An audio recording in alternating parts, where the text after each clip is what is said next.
Hello అండి, welcome to eagle media works. ఈరోజు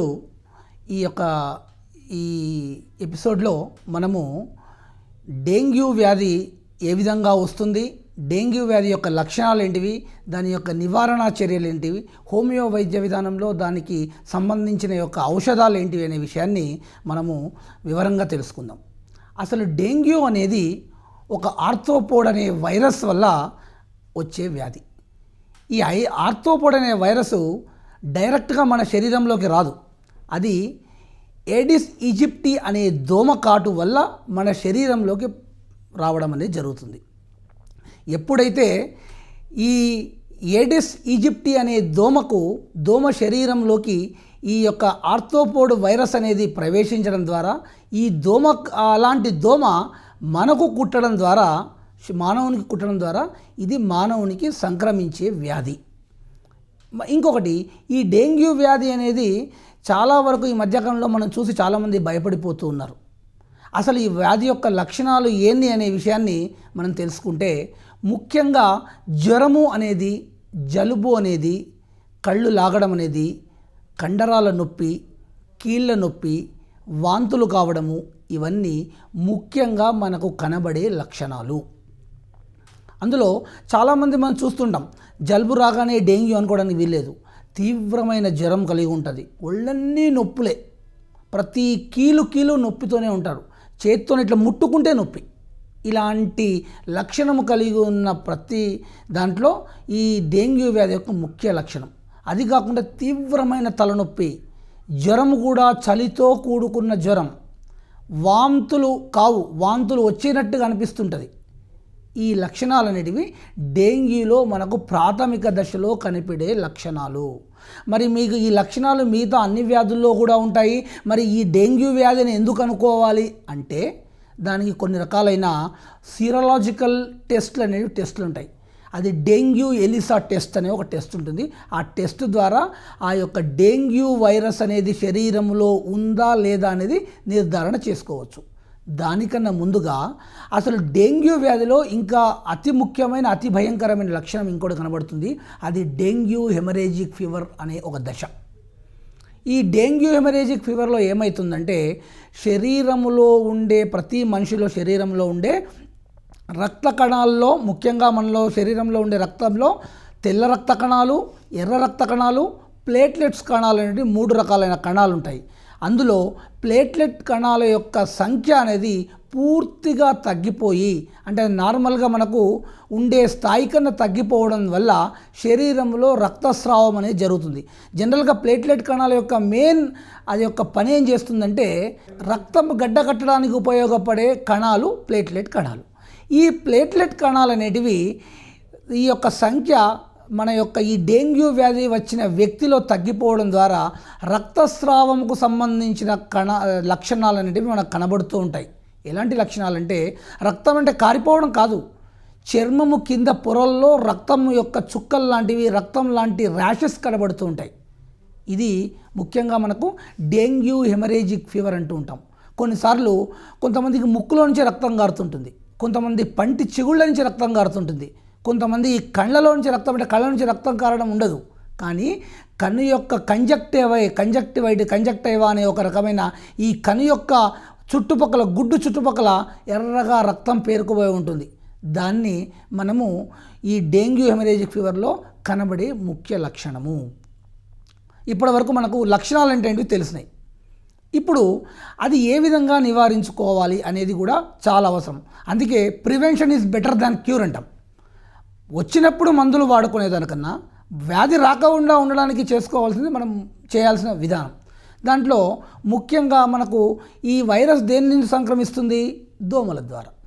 so మనము దోమలను ఉండకుండా చూసుకోవాలి. అంటే దోమలు ఉండకుండా చూసుకోవాలంటే మన పరిసర ప్రాంతాల్లో నీరు నిల్వ ఉంచుకోకూడదు. కొంతమంది ఇంటి చుట్టుపక్కల టైర్లు ఉంటాయి, కొన్ని పనికిరాని అంటే ప్లాస్టిక్ డబ్బాలు అట్లాంటి వర్షం నీరు నిండి అందులో దోమలు రావడం ఉంటాయి. దోమలు రావడం వల్ల ఆ నిల్వ ఉన్న నీటిలో దోమ గుడ్లను పెడుతుంటాయి. అట్లా దోమలు వ్యాప్తి చెందుతూ ఉంటుంటాయి. మళ్ళీ చుట్టుపక్కల ఈ మధ్యకాలంలో ఈ మురుగు ప్రాంతాలు కానీ చిన్న చిన్న ఎక్కడంటే ఈ మధ్య డ్రైనేజీలు కంప్లీట్గా బ్లాక్ అయిపోవడం కానీ, లేకపోతే చుట్టుపక్కల మన పల్లెటూరులో చెరువులు కానివ్వండి, చిన్న చిన్న ఈ నీటి యొక్క గుంటలు కానివ్వండి, ఇవన్నిటిలో కూడా దోమలు అనేటివి ఎక్కువగా దోమల బెడద పెరగడం వల్ల ఈ ఈజిప్టీ దోమ కూడా ఒకవేళ అంటూ అక్కడ పెరిగితే దాని ద్వారా మనకు డెంగ్యూ వ్యాధి అనేది రావడానికి ఉంటుంది. కనుక మనము ఈ డెంగ్యూ వ్యాధిలో ఈ దోమలను లేకుండా నివారించుకుంటుంటే మనకు దోమకాటం అనేది ఉండదు. అప్పుడు ఈ వైరస్ ఒకరి నుంచి ఇంకొకరికి సంక్రమించకుండా ఉంటుంది. ముఖ్యంగా మనం చేయాల్సింది ఏంది, ఈ దీంట్లో ఈ మురుగు కుంటల్లో దోమలు రాకుండా ఉండాలనుకుంటే దానికి మనము కొన్ని రకాలైన క్రిమి సంహారక లార్వాలను చంపేసే మందులను చల్లడం కానివ్వండి, లేకపోతే ఇంట్లో మనం వ్యక్తిగతంగా మస్కిటో రిపెల్లెంట్ క్రీములను పెట్టుకోవడం కానీ, దోమతెరలను వాడడం కానీ, కిటికీలకు నెట్లు వేయడం కానీ ఇవన్నీ మనం చేస్తూ ఉండాలి. చేయడం ద్వారా దోమలను మనకు రాకుండా, దోమ కాటుకు గురి కాకుండా మనం నివారించుకోగలుగుతాం. ఇది కాకుండా కొన్నిసార్లు చెర్లలో క్రిమి సంహారక మందులు మనం వేయలేం, ఎందుకంటే అవి పశువులు తాగడం వల్ల పశువులకు కూడా కొన్నిసార్లు హాని కలగవచ్చు. ఈ టైంలో ఏం చేస్తామంటే గ్యాంబూజియా అనే ఒక చేప జాతి ఉంటుంది. ఆ గ్యాంబూజియా చేప జాతి యొక్క చేప పిల్లలను ఇలాంటి చెరువులో విడుదల చేయడం ద్వారా చాలా రకాలైన అవి ఏం చేస్తుంది, దాని యొక్క మెయిన్ వర్క్ ఏంటంటే గ్యాంబూజియా జాతి చేప ఈ యొక్క దోమ యొక్క లార్వాలను తినేస్తుంది. సో దానివల్ల ఏమవుతుంది, ఆ దోమ యొక్క లార్వా చచ్చిపోతాయి కనుక దోమల యొక్క పుట్టడం అనేది తగ్గిపోతుంది. దానివల్ల కూడా కొన్ని అంటే పరోక్షంగా కూడా దోమలను రాకుండా మనం చేయవచ్చు. ఈ విధంగా మనము ఈ రకరకాలైన పద్ధతులను మనము పాటించడం వల్ల మనకు ఈ డెంగ్యూ వ్యాధి అనేది రాకుండా నివారించుకోవడానికి ఇది ఉంటుంది.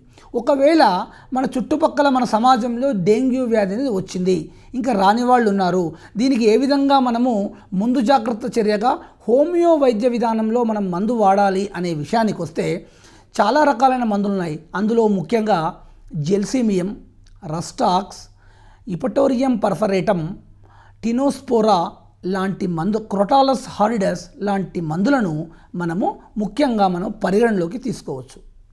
ఇక హోమియో వైద్య విధానం యొక్క మూల సూత్రమైన లక్షణ సారూప్యతా సిద్ధాంతాన్ని మనం తీసుకుంటే దాని ద్వారా కూడా ఈ మందుల్లో నుంచి మనకు సరైన మందును ఎంపిక చేయడం అనేది జరుగుతూ ఉంటుంది. అందులో జెల్సీమియం విషయానికి వస్తే జెల్సీమియం లక్షణాలు ఏ విధంగా ఉంటాయంటే తీవ్రమైన జ్వరం, కలవరింతలు ఉంటాయి.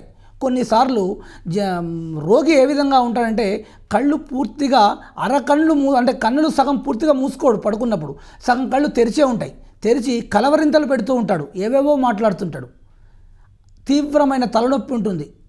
ఈ లక్షణాలను ఈ జెల్సీమియం రోగిగా పరిగణలోకి తీసుకోవచ్చు.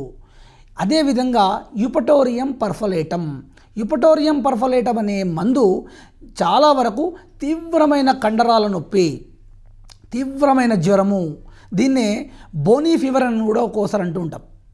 బోనీ ఫీవర్ అని తీవ్రమైన కండరాల నొప్పి, తీవ్రమైన ఎముకల నొప్పి, ఈ లక్షణాలు, తీవ్రమైన జలుబు, ఇన్ని రకాలైన లక్షణాలను తీసుకోవడం ద్వారా ఈ ఇపటోరియం పర్ఫలేటం అనే మందును కూడా పరిగణలోకి తీసుకోవచ్చు. ఇక మూడవ ఔషధము రస్టాక్స్.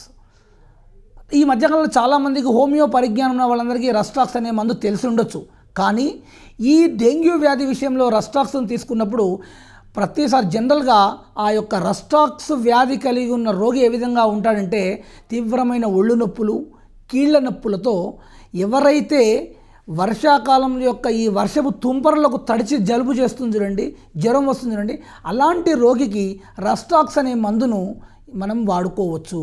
ఇంకొకటి, ఈ రోగి ఏ విధంగా ఉంటాడంటే బయటకు కదిలినప్పుడు అన్ని లక్షణాలు పెరుగుతాయి, రెస్ట్ తీసుకున్నప్పుడు లక్షణాలన్నీ కొద్దిగా ఉపశమనం ఇస్తాయి. ఇది ముఖ్య లక్షణం, దేనిది రస్టాక్స్ యొక్క ముఖ్య లక్షణం.